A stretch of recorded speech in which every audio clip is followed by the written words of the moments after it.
Hey everyone, welcome back to your English class. Students, I think you all must have heard stories in your childhood by your grandparents and parents, right?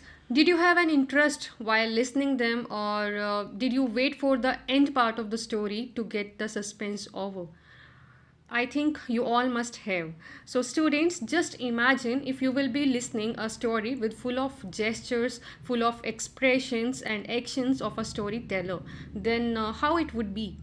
Obviously, it will be quite effective and interesting for all of us to listen. So students, our next chapter, chapter number 3 of our supplementary book Moments, titled as Iswaran the Storyteller, is giving us an idea about the story.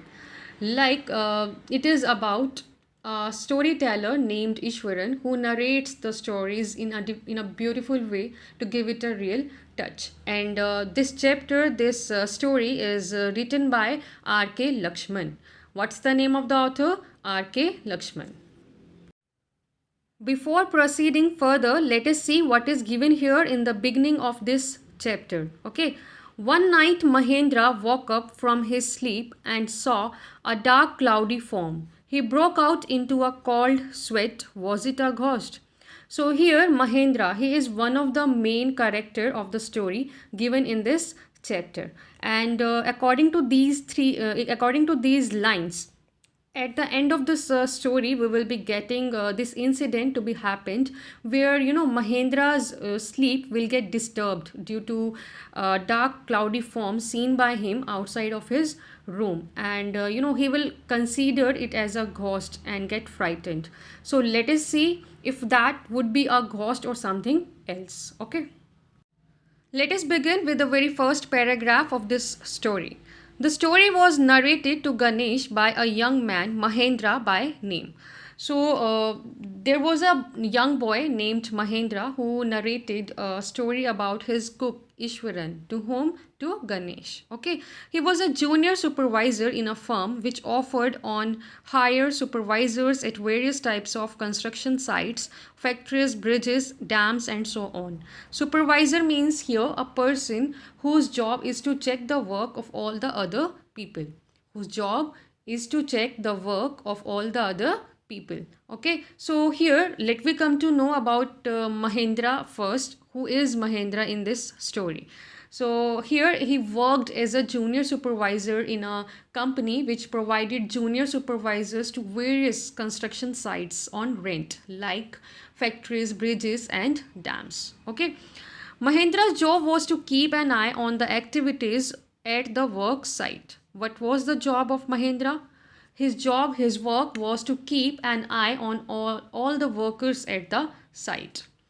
He had to keep moving from place to place every now and then as ordered by his head office, from a coal mining area to railway bridge construction site, from there after a few months to a chemical plant which was coming up somewhere. So, due to his work, due to the demand of his work, he had to change places often and worked at various places like coal mining, railway bridge construction site, and the construction site of a chemical plant. Okay. Let's move on to the next paragraph given here at page number 13. Given here at page number 13. He was a bachelor, his needs were simple and was able to adjust himself to all kinds of odd conditions, whether it was an ill-equipped circuit house or a makeshift canvas tent in the middle of a stone quarry. Okay, so here bachelor, it means a person who is unmarried. A person who is unmarried. Odd means here unfavorable. It means unfavorable. Makeshift means temporary. It means temporary. Quarry, it means mine. M-I-N-E, mine. Okay, so here as Mahindra was unmarried, he didn't have a family. He was able to live, in the temporary quarters provided at the construction sites. Okay, even he used to adjust himself well in the circuit houses which didn't provide the basic amenities, or even the tents, which were temporary in nature. But one asset he had was his cook Ishwaran.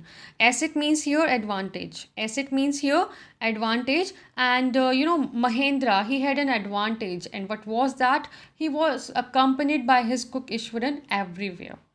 Okay. The cook was quite attached to Mahendra and followed him uncomplainingly wherever he was posted. Ishwaran was very close to Mahendra and accompanied him everywhere. Even he never complained about the tough conditions, about the odd conditions in which he had to live with him. Okay. He cooked for Mahendra, washed his clothes, and chatted away with his master at night. Ishwaran, he cooked food for him, washed his clothes, and also gave him company by talking to him at night. He could weave out endless stories and anecdotes on varied subjects. Weave out means here intertwine strands of thread. Intertwine strands of thread. Anecdote means here a short interesting story about a real incident or person. A short interesting story about a real incident or person. Okay, so what is given here? Here Ishwaran, he had one more quality, that he was a good at telling stories, and he entertained Mahendra with his stories, which were, based on different subjects, based on different topics. Okay. Ishwaran also had an amazing capacity to produce vegetables and cooking ingredients seemingly out of nowhere in the middle of a desolate landscape with no shops visible for miles around. Here, desolate means uninhabited, or you can say empty. Uninhabited or empty. So here Mahendra, he tells Ganesh about Ishwaran's one more speciality, and it was like don't know from where, but he used to arrange all the vegetables and other ingredients even at a place which was not inhabited by many people and with no shops around. Okay. He would miraculously conjure up the most delicious dishes made with fresh vegetables within an hour of arriving at the zinc sheet shelter at the new workplace. Conjure up means here to gather or create with magic.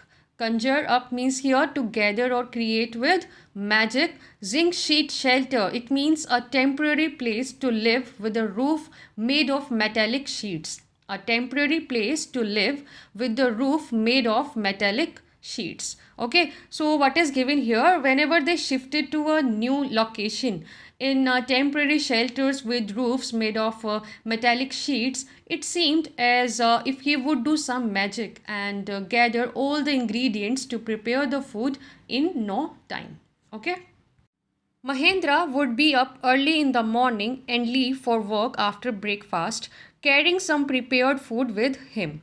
So here Mahendra, he used to wake up early in the morning, get ready and leave for work after eating his breakfast. Even he would carry his lunch along with him. Meanwhile, Ishwaran would tidy up the shed, wash the clothes, and have a leisurely bath, pouring several buckets of water over his head, muttering a prayer all the while. Leisurely means here with comfort. Leisurely means here with comfort. Muttering means here speaking in a low voice. Speaking in a low voice. So after he left, Ishwaran used to clean their living place, wash Mahendra's clothes, and have a nice bath. For bathing, even he would take he would take many buckets of water and pour water on his head while mumbling a prayer, while reciting a prayer. Okay. It would be lunchtime by then. After eating, he would read for a while before dozing off. Dozing off means here falling asleep. Dozing off means here falling asleep. So after that, Ishwaran, he would take his lunch and read his favorite book in Tamil language before going to his bed. The book was usually some popular Tamil thriller running to hundreds of pages. Its imaginative descriptions and narrative flourishes would hold Ishwaran in thrall. Here, thriller, it means full of excitement. Thriller, it means full of excitement. Narrative flourishes, it means detailed descriptions. Narrative flourishes, it means detailed descriptions. Thrall, it means the state of being someone's power. It means the state of being someone's power. So here, that Tamil book contained hundreds of pages, full of thrilled stories. And Ishwaran, he would get carried away with the details and descriptions given in the book that he read, and after that he would go off to sleep. Let's see what is given here in the next paragraph. His own descriptions were greatly influenced by the Tamil authors that he read. So, as Ishwaran read stories with the detailed descriptions, he narrated them in the same way. When he was narrating even the smallest of incidents, he would try to work in suspense and a surprise ending into the account. Now, here Mahendra recollects that he would narrate even a small incident with a lot of suspense and surprise, which made it very interesting for the listener. For example, instead of saying that he had come across an uprooted tree on the highway, he would say, with eyebrows suitably arched and hands held out in a dramatic gesture. Here, uprooted means removed from ground with roots. Removed from ground with roots. Arched means here curved. Arched means here curved. So here Mahendra, he gives an example that instead of saying that he was walking down the highway and he came across a tree which had broken and had fallen on the road, Ishwan would use his facial expressions and his body gestures to narrate it. Okay. The road was deserted and I was all alone. So he would say that the road was empty and he was all alone. This would create suspense, in the listener's mind. Okay.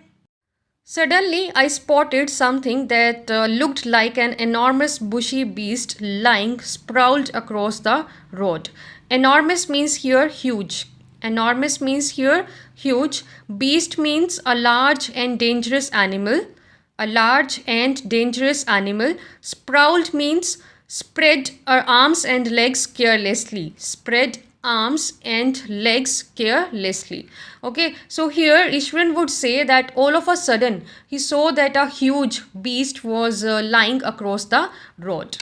I was half inclined to turn and go back, but as I came closer, I saw that it was a fallen tree with its dry branches spread out.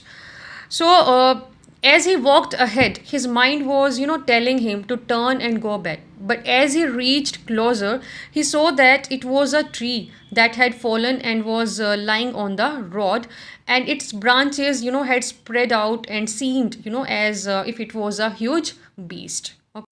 Mahendra would stretch himself back in his canvas chair and listen to Ishwaran's tales uncritically. Tales means here stories. Uncritically means here without criticizing.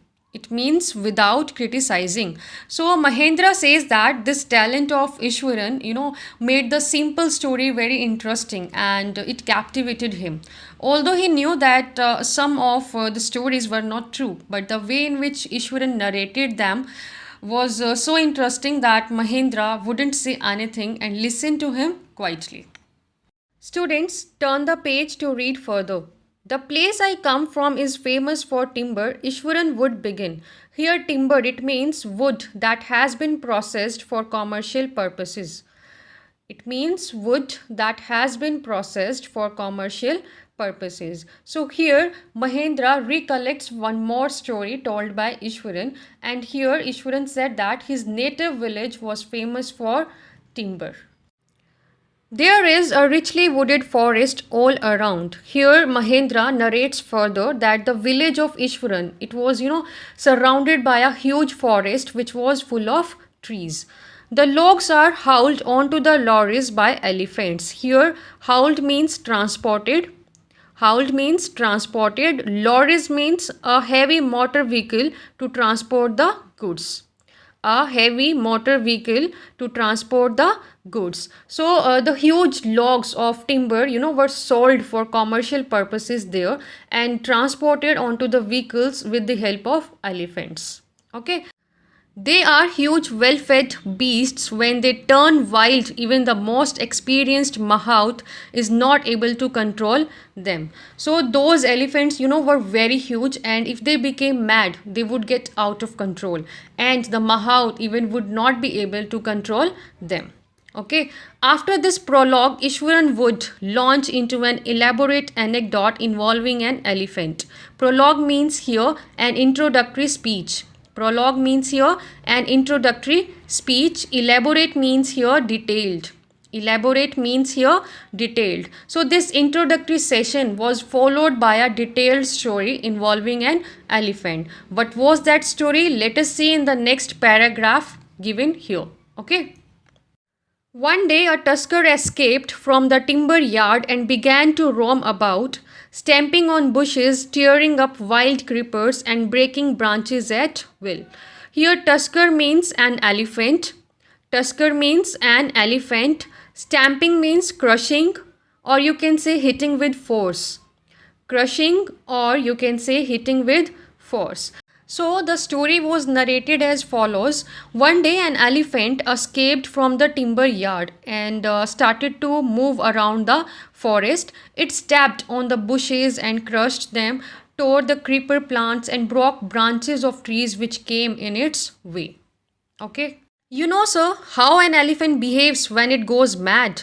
Ishwaran would get so caught up in the excitement of his own story that he would get up from the floor and jump about, stamping his feet in emulation of the mad elephant. Emulation means here copying something. Emulation means here copying something. So here Ishwaran asked Mahendra whether he knew how a mad elephant behaved.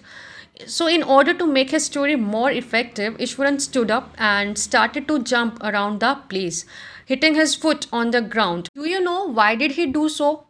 Definitely in order to copy the actions of the mad elephant. Okay, students, thank you so much.